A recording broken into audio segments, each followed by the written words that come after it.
Thank you very much. Appreciate it. Thanks a lot. Yeah, I didn't need, yeah, thank you. Thanks a lot. Thank you. I haven't even started yet. Thank you. It means a lot to me. Thank you very much.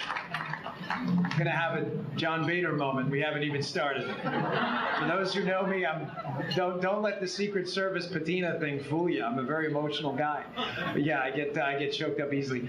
Thank you very much. When I was asked to do this event by Maria, who we've been on the phone about this event, even though it's not my event, they did it just endlessly. Her and I know the team up here in Baltimore County did an amazing job. You know, she asked, would you introduce Senator Rand Paul? I said, well, that's easy. I don't need to write any notes for that. From personal experience with the senator, I would be more than happy to. You know, it's great to be back in Baltimore County. This is the Ohio of Maryland. You know, you win Baltimore County, or Balmer, as Maria always reminds me. You will win Maryland. It's unlikely mathematically for you to lose it. And Baltimore County came out in full force to take back Maryland from the throes of the far left. So thank you for all your hard work on that as well.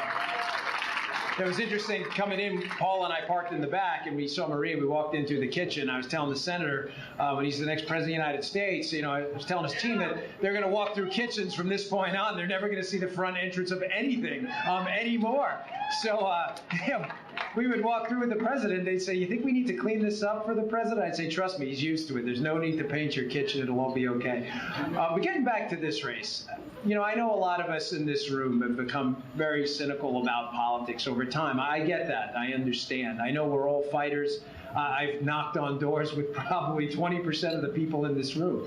I understand that. But I understand also as well that the country's we're at a turning point. It's a tough time. And a lot of us have become very cynical. And I'll tell you, sometimes it's night and I'm sitting in the bed and Paul is watching some show and I'm bothering her, we're, talking when the commercials aren't on. You know, sometimes I'll say to her, am I driving you nuts with this? And she'll, of course, say, no, it's fine. And I can see the look like, please stop it. But I get cynical, too. It's been a rough couple of years. But it was interesting. There's something I noted about Senator Paul's campaign. You know, it's what you do before the primary that matters.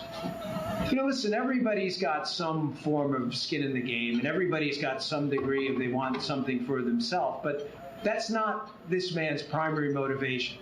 There are things he's doing now that, and I can't speak for other candidates, but I can certainly speak from personal experience with him, that speak to a character. You know, he's showing up at places where the Republican Party, let's be honest, we haven't done a very good job. You know what? We don't have a messaging problem, folks. You know, we have a marketing problem. What's our message? Keep more of your money. Pick where your kid goes to school and pick your own health care? That's really not a complicated message. We've had a marketing problem. We haven't been there. We haven't shown up. And it's interesting that Senator Paul's been to Berkeley and got a standing ovation. He's been to Bowie, down by us, and other historically black colleges, out there bringing the message of the Republican Party and showing people we're not what the media wants you to believe. We're the party of freedom and liberty, and we mean it, and I'm here to prove it. And showing up matters. It makes a difference. And the fact that the man you're about to hear speak has done that before the primary. Yeah, you think Senator Paul, needs Maryland to win? Listen, I hope he wins it. But he did it because it mattered. Because we have to go out there and spread the message. One other point on the senator. You know, when I ran for Senate initially and ran for Congress the second time, specifically for Congress, nobody gave us a chance. Matter of fact, a lot of the people in this room representing the media, who I respect, this is one of those media-biased speeches, but fairly enough, they said to me, listen, there's not a serious political prognosticator in the entire country that says the seat's anything but safe down. No one even had it lean down. I went to the senator, and I asked him for his help, and he showed up, not just once, but 3 times. Go back now. I want you to go back and read that Maryland Reporter piece by Len Lazarick from the day he was there, and the quotes by the Democrats about how, Senator Paul's event for Bongino's meaningless. He's going to get steamrolled. Listen, folks, we lost. There's no silver medals in politics. But we won on Election Day. We lost 5 days later because we fought and we knocked on the doors, and because people like Senator Rand Paul were willing to not buy into these myths that there are blue states and red states, but that the fight is everywhere, and the sacrifice and the effort you're willing to put in matters. It's not always the result, and I will never forget that. I'll leave you with this one point, because this is my last time in Maryland, and I'm honored to be introducing this unbelievable representative of liberty and freedom, and hopefully our next president. Yeah. You know, a while back, after we had lost the Senate race, and I know Nancy Jacobs is here. It was a tough race for all of us. She ran for Congress. A woman came up to me and said, listen, I'm done. And I've been trying to make the point over and over. There's no done. You don't get to be done. Because as my good friend, Tim Daughtry, who's an amazing conservative speaker, once said, and never forget this, we are the leaders we've been waiting for. It's all about you. So, Senator Paul, it is an honor to introduce you. You're a man of character and courage, and thank you so much for coming out tonight. Senator Rand Paul.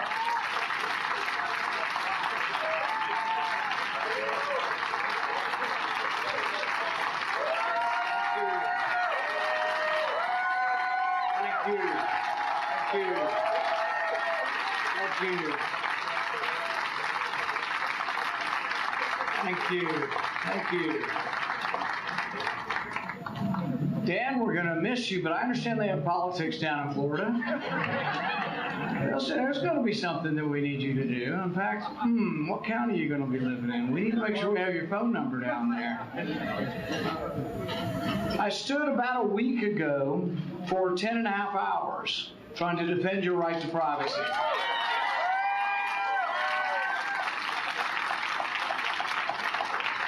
And the first question I got from the media, I kid you not, was, how does it feel to be the most unpopular person in Washington? I said, you know what? I don't really care how popular I am in Washington. Go outside the Beltway and meet the rest of America.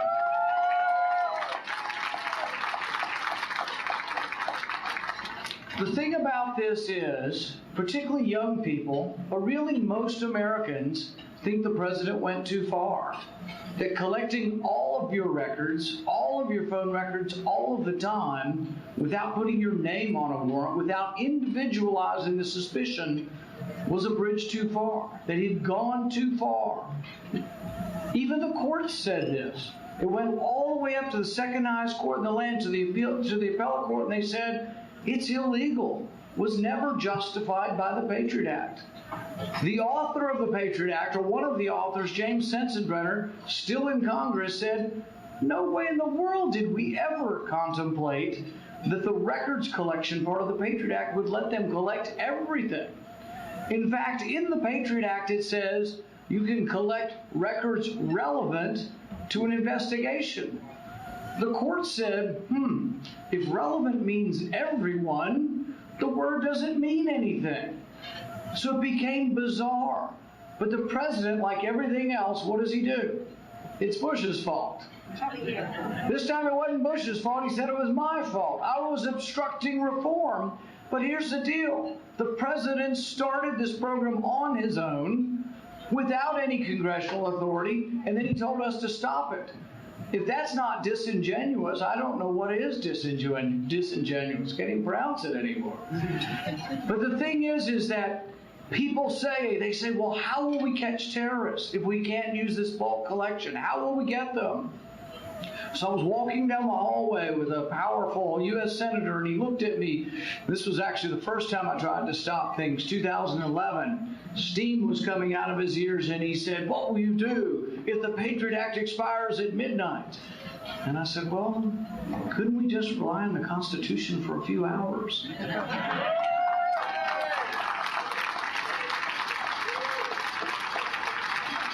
Can you catch terrorists with the Fourth Amendment? Can we protect ourselves with the Fourth Amendment? The Fourth Amendment says you have to have someone's name on a warrant. You have to have probable cause. You have to say what you're looking for, and then you have to ask a judge. We do it every day in our country. Dan was a policeman at one time, weren't you? Every policeman in every state in the union knows they cannot write their own warrant. You know where that came from? It came from the Fourth Amendment, but it came from James Otis's fight against something called writs of assistance. The British soldiers were writing them, and they wanted to say they could go in any house of the colonist because they wanted to see if your papers were stamped.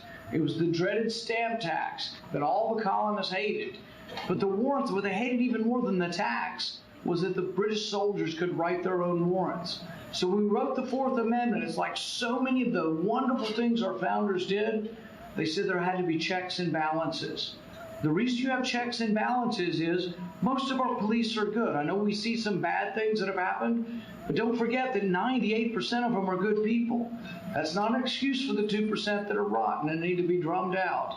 But the 98% that are good do the right thing. If tonight in Baltimore there was someone in their house and someone says, there's a warrant for this rapist, we didn't see him go in, but somebody saw his neighbor saw him go in, that's enough, basically. You've got a warrant for his arrest, someone says he's in there, but they call the judge at 3 in the morning and the judge picks up the phone. I maintain we could catch more terrorists if we'd use real warrants and go as deep as you want into the haystack to find the records. The Boston bomber.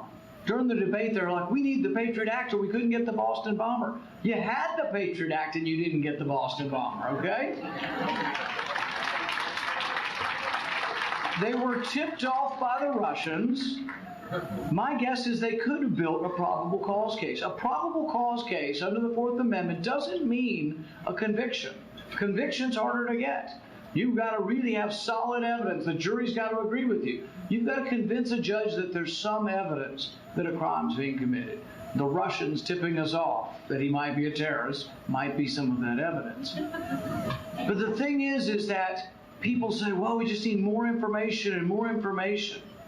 Malcolm Gladwell's a writer, and he said that good decision-making is not about knowledge, it's about understanding. The FBI said last week, we don't have enough agents to look at all the potential terrorists in America. Why don't we do this? Why don't we cut out $1 billion worth of indiscriminate phone records and hire 1,000 new FBI agents?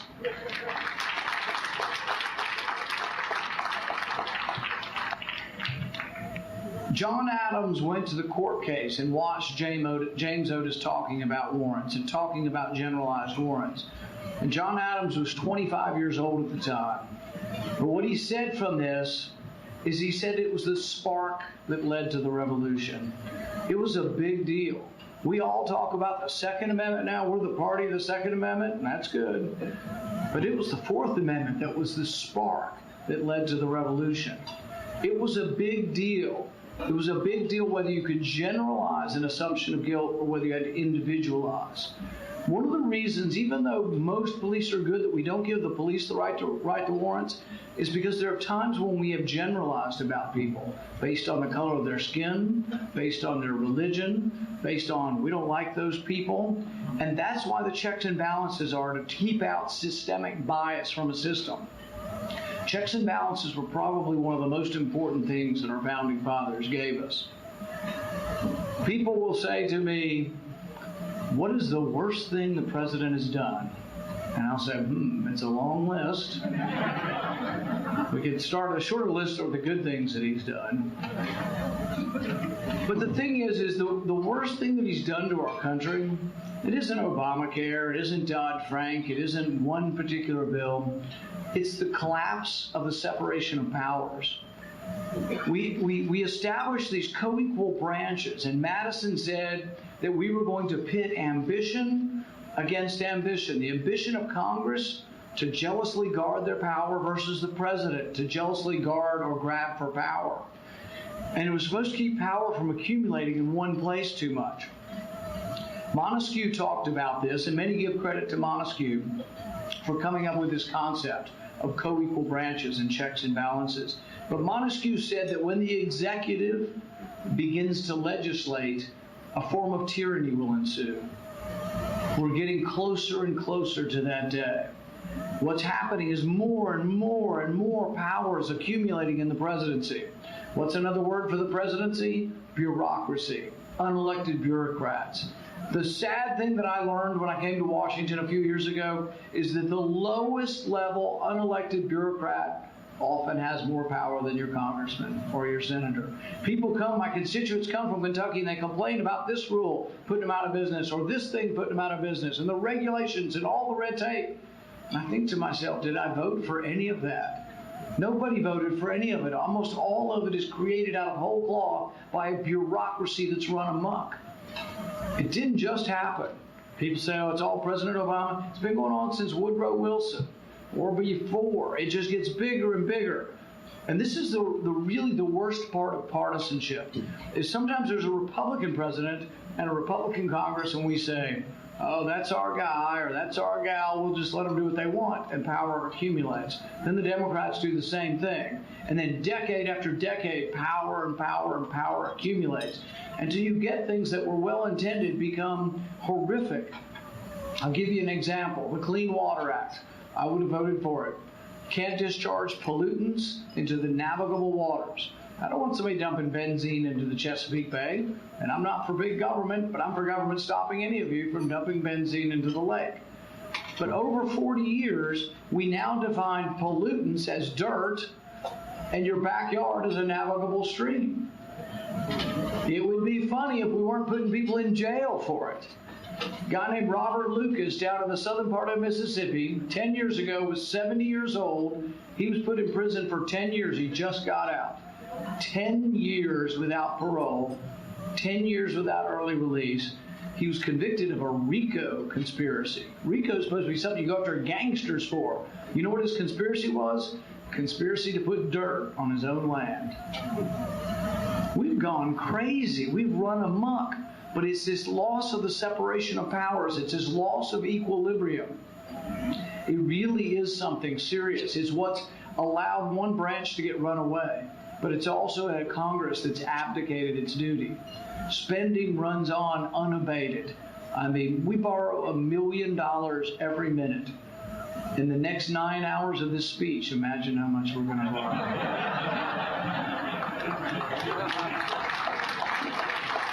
I think that's a scattering of applause for those who think I'm not serious, all right? We'll see. We face daunting challenges. Some of them are on both sides, and occasionally I get a little grief because I'm willing to stand up and say sometimes we've not done the right things. There is a bipartisan compromise in Washington you need to be aware of. You know, everybody says we should have compromise. Everybody says we should hold hands and sing Kumbaya and everything will be better. One of the things I think we could compromise on would be, I think maybe, and I know this is going out on a limb, but maybe we could come together and say dead people should not get checks.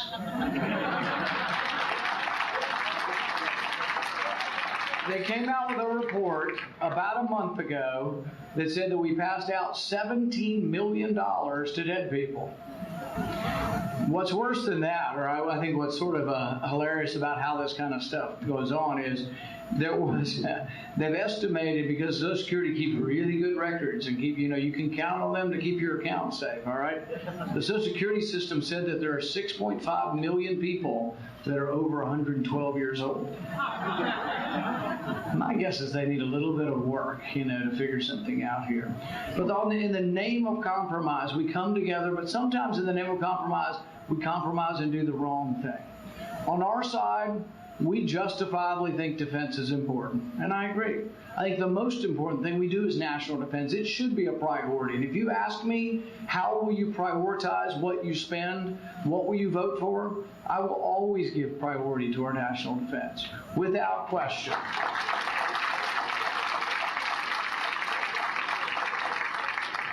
But if you ask me if that means a blank check, no. I think we should audit the Pentagon. We cannot be weak. We cannot be strong by borrowing money from China, even if it's for something that we need, like national defense. We certainly can't be strong by borrowing money from China to send it to Pakistan. One thing that annoys can I say hell?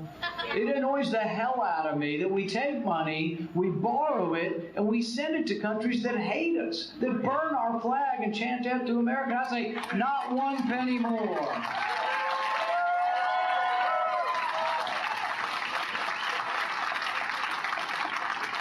But here's the compromise we make. We just made it a year ago. We had something past the sequester. And anybody who's in any kind of associated government, all they'll say, oh, the sequester is so draconian. We have to get rid of the sequester. The sequester was a cut in the rate of increase. Over 10 years, government spending goes up under the sequester no matter what anybody tells you. That's the truth. Now, in the first 2 years, there was a little dip down. We got on a lower trajectory. That's how we got started, and that was a way we were going to save money. It might have been the best cost-saving thing we did, but it included a compromise where military had to hold on, and so did domestic spending, which is, frankly, the compromise in the direction we should go. But we ended up giving up on it. A year or two into it, we went ahead and cut out the little dip down in spending, and it's gone. So when people say, oh, the sequester's got to go, there is no sequester. There are some budget caps, all right? The budget caps are trying to keep us from bankrupting the country. If you want compromise, the compromise has to be in the opposite direction. I'll give you an example. There was an amendment, and it was by another presidential candidate on our side, to increase defense spending. And I said, well, I want people to know that I am for that. But I can't vote for it if we're not going to cut a corresponding amount of other spending. So I introduced the same amendment as this other candidate, exact same dollar amount, and I said, but I'm cutting it over here because I cannot act in national defense. The biggest threat to our national security is our debt. If we spend ourselves into oblivion, we will not be able to defend the country.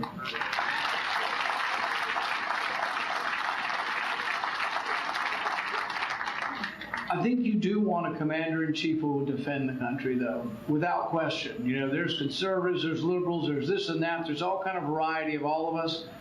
But I think you want somebody who will defend the country.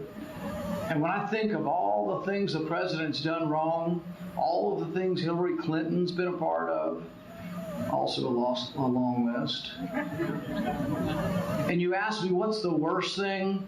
What's the worst scandal among all of the scandals that have gone on? I say, without question, it's Benghazi.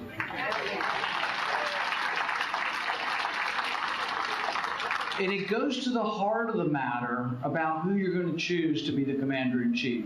There is a commander-in-chief question. You have to believe that whoever we're going to nominate or whoever we're going to elect will defend the country. It wasn't the talking points and the spin afterwards. Not for me. It wasn't that night. It wasn't that we didn't respond appropriately, although I didn't think our response could have been better. For me, the commander-in-chief question was for 9 months leading up to Benghazi. Time after time, request after request, denied. We need more security. We fear we're going to be overrun, denied. They started letting the troops go in February of that year, 2012. You have to realize this was a war zone. This is one of the most dangerous places on earth. There was 6-man personnel, special forces team in February left. March, another 6-man personnel, special forces team gone. April 1st, I believe, the dates could be off a little bit for anybody who's over checking facts. In the spring, they requested DC-3. The ambassador says that we'd like to have a plane to fly around the country or to leave the country if we have to. Denied. 3 days later, after Hillary Clinton's State Department denies a DC-3, a 50-year-old plane or more, she approves a charging station for the Vienna embassy. $100,000 because it seems they were greening up the embassy. They wanted to have a bunch of Chevy Volts, but then they forgot you have to have a different kind of plug to plug them in. So they spent $100,000 on a charging station, meanwhile sending our boys home that were defending the consulate. You get to the summertime. What was Hillary Clinton spending the money on? That summer, $650,000 were spent on Facebook ads. Seems they didn't have enough friends on the State Department Facebook. They spent $700,000 on the lawn, on landscaping in Brussels. They spent $5 million on crystal barware. I didn't have a penny to defend Benghazi. When it comes to August, Colonel Wood was there. You remember Colonel Wood? He was in charge of a 16-person team. This is the last remaining force of any kind of size there to protect the ambassador.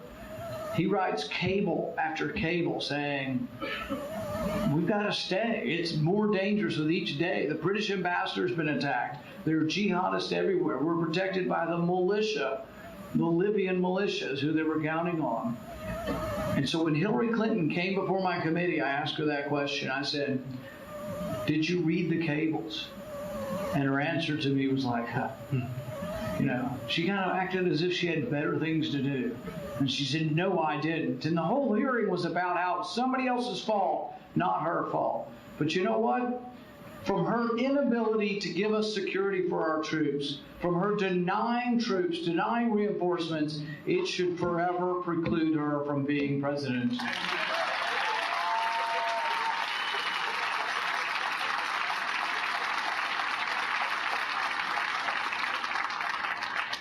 If we want to win elections, we need to be a big party.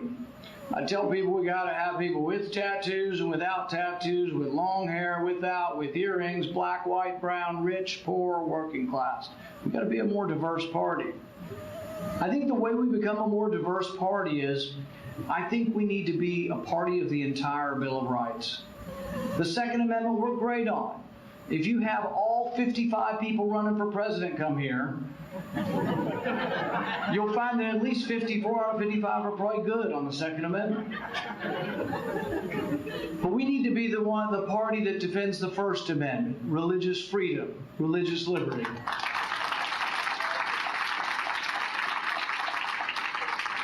And freedom for most of the press. Just kidding, just kidding. We need to be the party of the Fourth Amendment, the right to privacy, the right to be left alone. Justice Brandeis says that the right most cherished, the right to be left alone is the right to be most cherished and most prized among civilized men. But we also need to be the party of the Fifth and Sixth Amendment. I call these the Justice Amendments. Fifth Amendment says the government can't take your property without compensation. And after the Kelo case, I frankly think we need to make it explicit to all of them. They should never, ever take private property from one person and give it to another private property owner.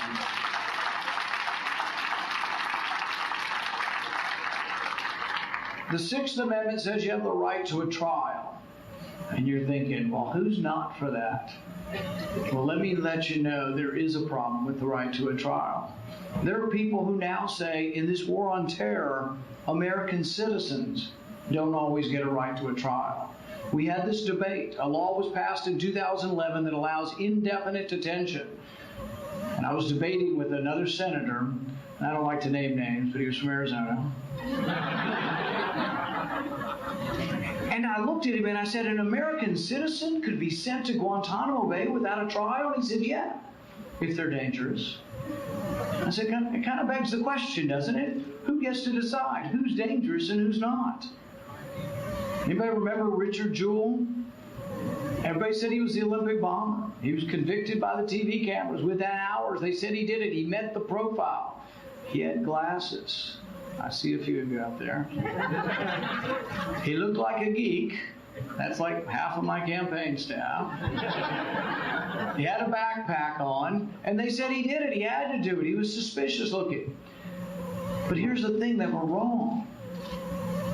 Think if Richard Jewell had been a black man in 1920 in the South, what might have happened to him? This is why we have checks and balances. This is why you get a warrant, not because police are bad, but because somebody might be bad. You get these checks and balances to root out prejudice and racism and bias. You can be a minority because of the color of your skin, but you can also be a minority because of the shade of your ideology. You can be a minority because you're an evangelical Christian or you want to teach your kids at home. I tell you what, you can be a homeschooler and you better hope that you don't get sent to prison without a trial, without a lawyer. People say, oh, that's absurd. A guy that works for me in Kentucky, or used to work for me in Kentucky, his parents were indicted and given a year in prison for teaching their kids at home. They didn't serve. We decided we'd change the law. But the thing is, the law is not about having good people. Madison said that if men were angels, we'd need no rules. We'd need no constitution to restrain government if men were angels. And guess what? Men aren't angels. The law is about preventing those who are not angels from abusing your rights. The right to a trial by jury, it also says you have the right to a speedy trial. And I've been telling this story for about a year and a half, 2 years now. It makes me sad, and I thought about not talking about it or doing the story again, but I think that this young man's memory should help us to try to change things. He died this weekend. He committed suicide. His name was Khalid Browder. He was a 16-year-old black teenager from the Bronx.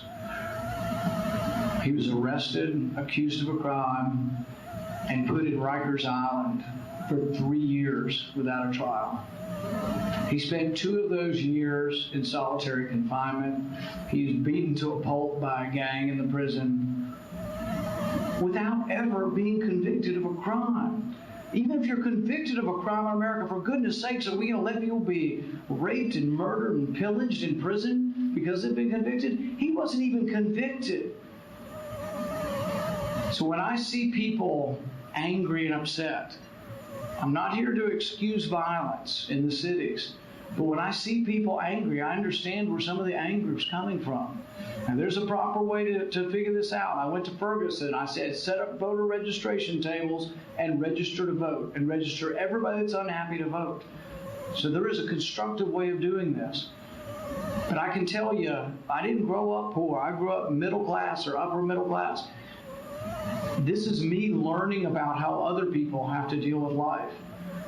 And this young man, 16 years old, imagine how his classmates feel about American justice. Imagine how his parents feel. So the thing is, until you walk in someone else's shoes, I think we shouldn't say that we can't understand the anger of people.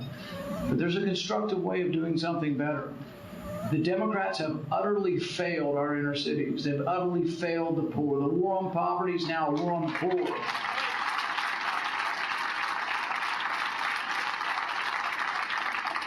And don't let you tell them it wasn't them. Don't let them tell us it wasn't them. A lot of these policies came from Bill Clinton. In Ferguson, for every 100 black women, there are 60 black men, because the other 40 we've incarcerated. Now, am I saying they did nothing wrong and it's all racism? No. But what I am telling you is that white kids don't get the same justice because the police go where there are more people.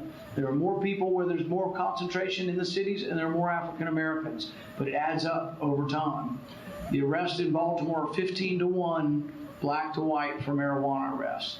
If you do surveys, the statistics are pretty close between black and white marijuana use. I'm not saying it's racism. Many of your officials are black. So it's not racism. But something's wrong with the war on drugs, that we decided to lock people up for 5, 10, 15 years for making mistakes.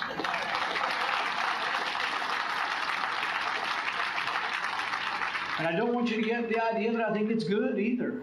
I think drugs are bad, even marijuana. I think if you smoke marijuana every day, you're probably not going to be that productive. So I'm not here to extol marijuana, but I am here to say it's a mistake. It's a huge mistake to be putting people and locking them up. One young lady in Illinois and in Iowa the other day, she was given 15 years for a nonviolent. She was an addict and she was ruining her life, but 15 years in prison. So I think we need to rethink this. But we also have to rethink the war on poverty. Unemployment for black men aged 20 to 25 in Baltimore is 37%. To put that in perspective, in the Great Depression, it was 22%, and that was a horrific time. So we need to imagine what's going on, and we need to figure out a better way. I have a plan called Economic Freedom Zones that would dramatically lower the taxes in several zip codes in Baltimore, Chicago, Philadelphia, Ferguson. And what we do is we wouldn't give them somebody else's money. We'd let them keep their own money. And so, well, they're poor. They don't pay taxes. In every one of the poor neighborhoods, there are people paying taxes. People have a McDonald's, a dry cleaner, maybe a factory, maybe a shoe store. We lower the taxes on the business people so they hire more people. The best chance of getting a kid on the right path is to have a job.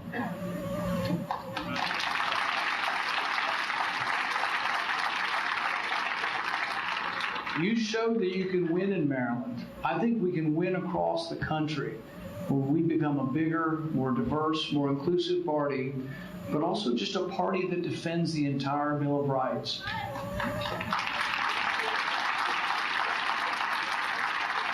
We don't have to dilute what we stand for. We just have to take our message and take it. And we need to proclaim the message of the Bill of Rights with the passion of Patrick Henry. When we take that message across America and we tell people that, one, we do care about those who live in poverty and care about those who are unemployed, and we take the message of hope and growth and opportunity, we're going to be the dominant party. I want to be part of that, and I hope you do too. Thank you very much.